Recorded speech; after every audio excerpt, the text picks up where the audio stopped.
Tuna, Lily, and Ida are good friends. They live in Karab, the capital of Turkey. They study at Ataturk Lower Secondary School. They're in year 5. They're in the same class, and they often spend time together. They eat together at lunchtime, play together during breaks, and often help each other with their schoolwork. Tuna is a curious boy. He likes asking questions about everything. He's interested in science and technology. He loves building things and drawing plans. He always asks, how does it work? And enjoys robotic coding. He spends many hours working on his computer. Lily is a clever and hardworking girl. She is careful with her homework and keeps her school bag tidy. She likes learning new languages and always says practice makes perfect. She enjoys reading English books in her free time. Eda is funny and energetic. Her favorite lessons are art and physical education because she loves being active. She enjoys painting, drawing, and playing games. You can always hear her saying, "Let's have fun." She's also very kind and helpful to her classmates. They are different in many ways. They don't have the same hobbies and interests, but they get on well with each other. They enjoy spending time together, talking and laughing. Their friendship is strong. It is a beautiful Monday morning. The weather is sunny and the school garden is full of students. Many students are outside before the lesson. Some students sit on the benches and chat with their friends. Others play fun games in the playground. Tuna arrives at school and meets his friends, Ida and Lily, in the garden. He carries a big box in his hands. The box looks heavy. Tuna's very excited, and he smiles happily. "Good morning, girls. Are you ready for the big day?" he says. Eda and Lily look at him in surprise. "Hi, Tuna. Ready for what?" "Oh, is it your birthday? What's in the box?" asks Eda. "Come on, it's not my birthday. Don't you remember? We have an information technology lesson today, and this is my project. I can't wait to show it to you." "What time is it?" says Tuna. Eda looks at her watch and answers, "It is 8:30. So let's hurry up. The lesson starts at 20 to 9.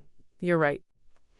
It's time to go to the classroom then. We mustn't be late," says Lily. She hates being late for lessons. They start walking fast towards the school building. They reach the classroom just in time. The students take their seats and the AET teacher comes into the classroom.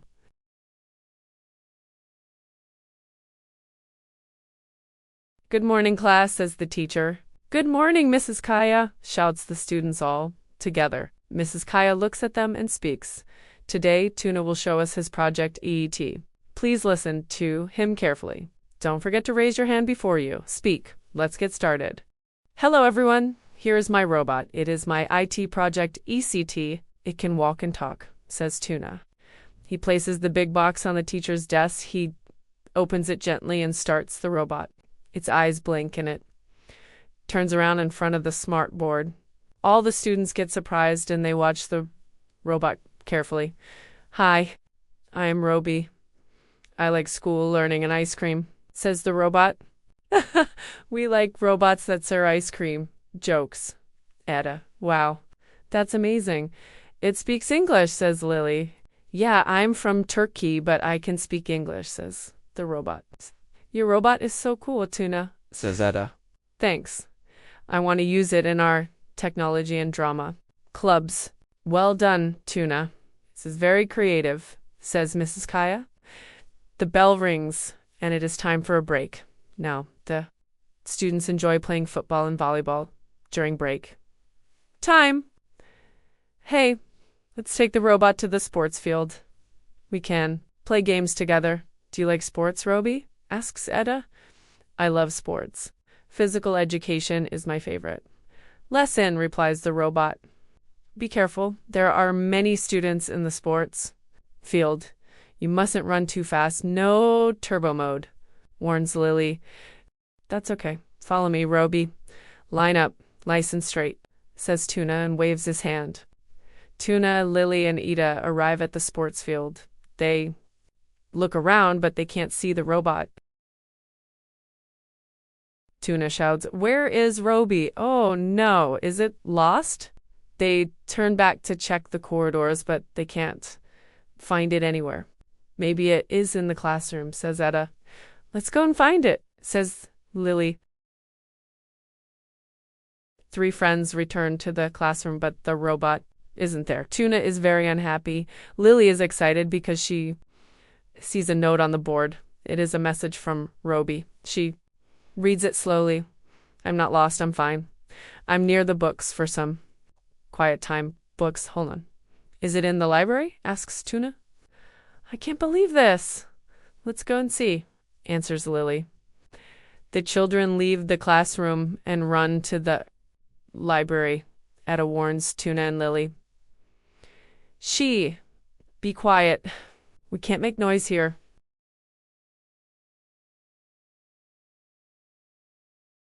They go into the library slowly. There are many bookshelves and desks around. Some students are reading books. The librarian is at her desk, but Robi isn't there.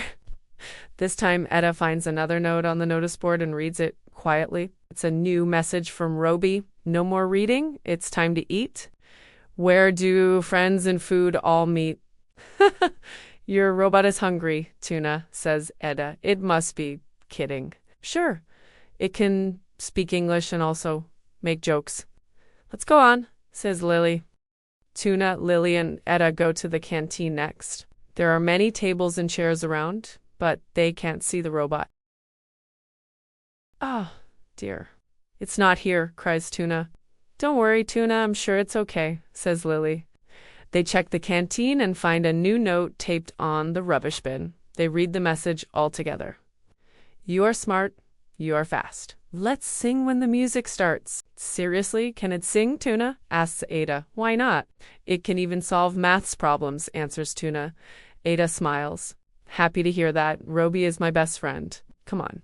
We have a festival today. We must be quick and find the robot before the celebration starts," says Lily. 3 friends go up the stairs. They hear music. It comes from the conference hall. "Can you hear that?" whispers Lily. They open the door slowly to look inside. The conference hall is dark, but there is a light above the stage. The children are surprised now. Robi is on the stage with a microphone in its hand. It sings and dances happily. "Let's have fun and explore." "Open up the learning door. How does it work?" We stop and see. "Practice makes perfect," we all agree. "With friends like you and robots like me, let's try again so joyfully." Tuna, Lily, and Etta laugh and clap their hands. Mrs. Kaya comes in. "Hey, kids, what's going on? You can't be here alone," says the teacher.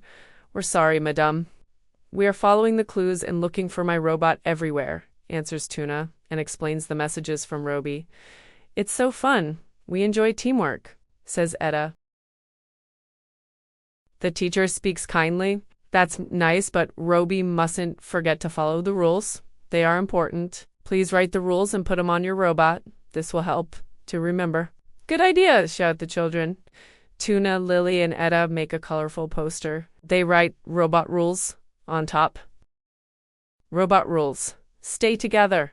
Follow the rules and play safe. Smile and learn. Robi looks at the rules and smiles. They are all happy. It's afternoon now, and it's time to celebrate the 23rd of April, National Sovereignty and Children's Day. There is a big festival at school. Children perform folk dances, play music, and read poems. Everyone looks happy and proud. Many children from different countries are at the festival too. Students meet guests from Spain, Italy, Japan, Azerbaijan, the Turkish Republic of Northern Cyprus, and the United Kingdom. They all enjoy the activities, share their own cultures, and make new friends. Robi joins the fun but always stays with the children. It says, "Now I know. Fun is good, but rules are better. And a festival with friends is the best." All the children clap and say, "Happy Children's Day."